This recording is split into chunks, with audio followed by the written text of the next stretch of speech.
Nightwing, is really kind of a part 2 of the last book, Domestic Garden, and I foresee this being a trilogy with the next book kind of picking up on some of these themes. The themes include, of course, Danny's mental illness, but also my mother's dementia and subsequent death.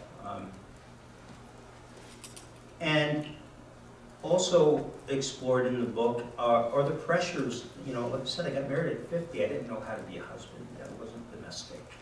You know, I'm a good cook, so I could do that.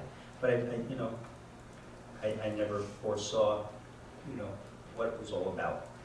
So I learned through experience.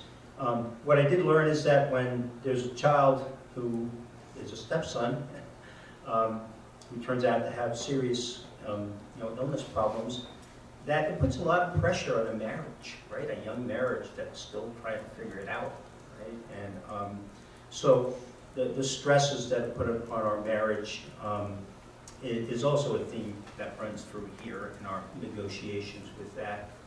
And so there are a few poems that kind of deal in that realm, including this next one, and several more I'll read.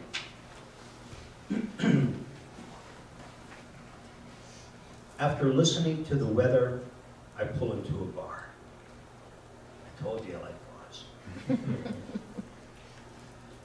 Sometimes, miles from home, you find wings just the way you like them. The beer is cold and cheap. The bartender doesn't care about you and things you might say. These are small blessings. A dive that takes you in this way, comfortable enough to pay you no mind until your lager runs dry. Pool balls clack, a wager is made, and you decide to pray to the bones piled up on your plate, thank them for what they've given you. The local feeds a buck into the jukebox, and it's not late yet to think. It's a song you don't hate from the 90s, full of pity and regret. The tender shimmies, putters with the liquor bottles. Her body language won't prattle, show those things you aren't meant to see. In the parking lot, you feel drizzle on your face just as predicted. Soon it turns to rain, planted. Still, you fail to leave. Trees begin to sway.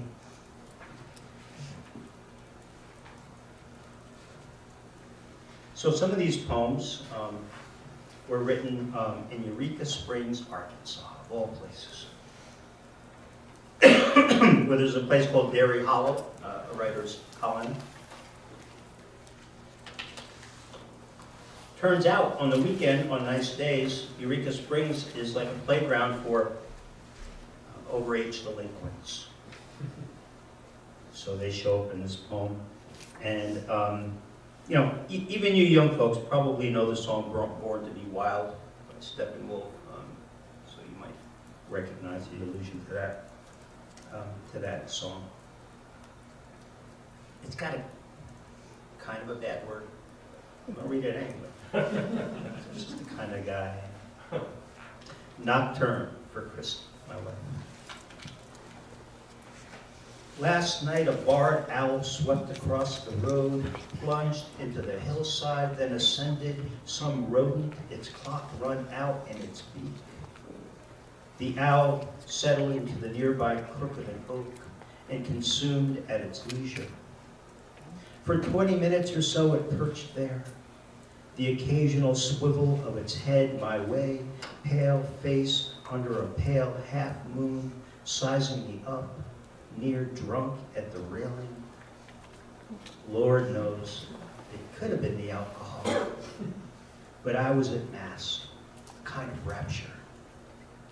Earlier, the roar, distorted road music, bike after bike rolling through Eureka, startling birds and the poets.